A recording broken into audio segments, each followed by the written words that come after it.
Welcome to the Ward of the State. This is going to be a series based upon foster care in Australia. It's going to give you an insight into some experiences of people, mainly myself, who have been through the system, and hopefully gather some discussion from everybody about their own experiences, and hopefully at some point I can get some people on here who have also had experiences within the system and get their opinions on things that could be changed, bettered, or just done completely differently. So to begin with, to introduce myself, my name is Paul Munn. I was a ward of the state from the age of 7, roughly till 12. Before that, I was already involved within the kind of out-of-home care system through respite care and other things. From 3 to 7, I actually spent a lot of time still in care, as my mother couldn't take care of me due to her drug addiction. So that probably brings us to the point of why I was involved in care, which is my mother's drug addiction. This was during the 90s in New South Wales. Heroin had a hold on most of the cities. It was the drug of choice at that time. It was people's escape, their way of kind of distancing themselves from society and from their problems. My mother had a lot of issues from her childhood, from relationships, from a bunch of different things, which caused her to fall deep into drug addiction. From what I can remember, and my memory is quite scary, from about 3 onwards is when things started to go downhill. I should probably give some form of trigger warning. Some of the things that we're about to discuss could trigger some things for people. I myself am diagnosed with complex post-traumatic stress disorder from some of the things that we are going to discuss, so I understand they're quite full on. So if you don't want to hear some things, I recommend probably not watching. So from 3 onwards, my mother started a relationship with a man who was quite abusive, quite controlling, manipulative, probably the pure definition of a psychopath. He had a control over our family and really helped introduce my mother into kind of the deeper side of drugs. It was very quick.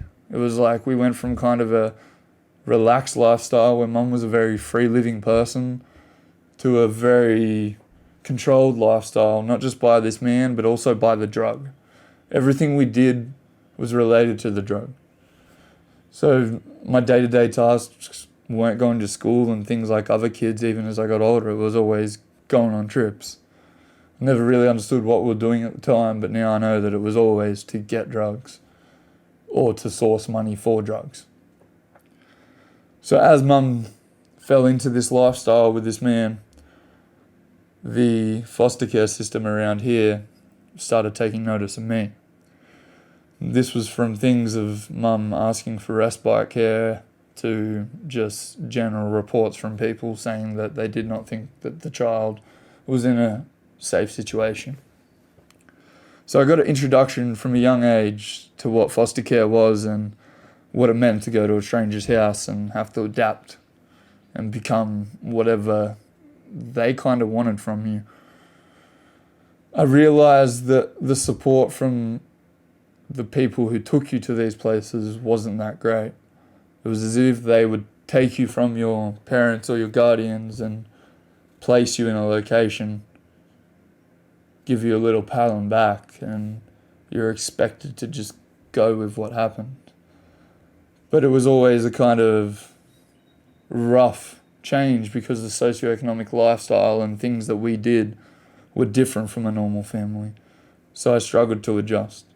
And it was from a very early age that I realized that there were things wrong with what was happening. It progressively got worse as mum delved deeper into her drug addiction. And then there was points where I just realized we'd lost complete control. There were certain things that happened to me which I'll talk about later on in future episodes. But these caused us to become more on the radar, and I guess for the system to watch us harder. There was a period where I was 7 years old. We were living in a dilapidated, broken down, what nowadays would be referred to as a crack house, behind a hospital. I was used to kind of the day in, day out lifestyle of a junkie. I knew what we were getting up to on certain days, and I also knew the days when Mum needed distance and I would have to kind of make sure I didn't step on her toes. This day was different. There was a vibe in the house that I understood was not working. There was always strangers around the house laying in different spots, normally unconscious. There was definitely still that today, but there was just no noise. There was no debating over whose hit it was next, or just general kind of junkie banter. At this point in the area where I'm from, there was a thing going around called hot shotting, and it seemed that my mum had been hit this day with a hot shot. I believe she'd overdosed. She was frothing at the mouth. She was shaking, hot, cold, kind of similar things to a withdrawal, but much worse. So I didn't know what to do. I tried to speak to a few of the other adults that were around, but unresponsive. So I went and called 000. And that's when the ambulance came. They picked up Mum. But within a few hours, she was back. And yes, I got left in the house alone with all the brilliant supervision that was around. When Mum came back the next day, I went into my routine of taking care of a bucket for the spew, cold cloth on the forehead to make sure when the temperatures go up and down that she was covered, and just genuinely being there for her, whether it was giving her sips of water or whatever she wanted. I was sitting at the end of the bed and I realized that something was a bit off. I was looking straight down the hallway and you could see the front door. Front door was open, fly screen, and there were two ladies walking up dressed in business suits. Not something that we'd normally see. They didn't have the same aggression as a police officer, which is something that I'd become accustomed to. But I knew that they weren't here for something good. They introduced themselves as someone from the department. I let them in. They went and spoke to Mum. Mum became aggressive. They seemed to understand that Mum was not in a position to offer me the care that was needed. So from that point, my next kind of memory has been at the back of a car window, tears kind of running down my face.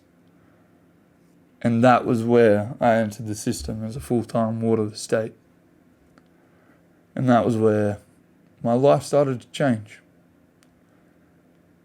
in many different ways.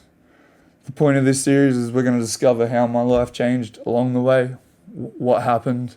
I'm going to tell you some crazy stories from that age of 3 to 7, some things that me and my mother got up to, some fun times, some crazy times, and some things that I'm very surprised that I'm actually here to tell these stories about.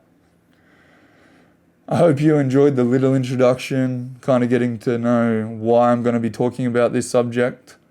If you have any experiences yourself, leave a comment. If there's anything you'd like me to discuss, I'm happy to discuss anything.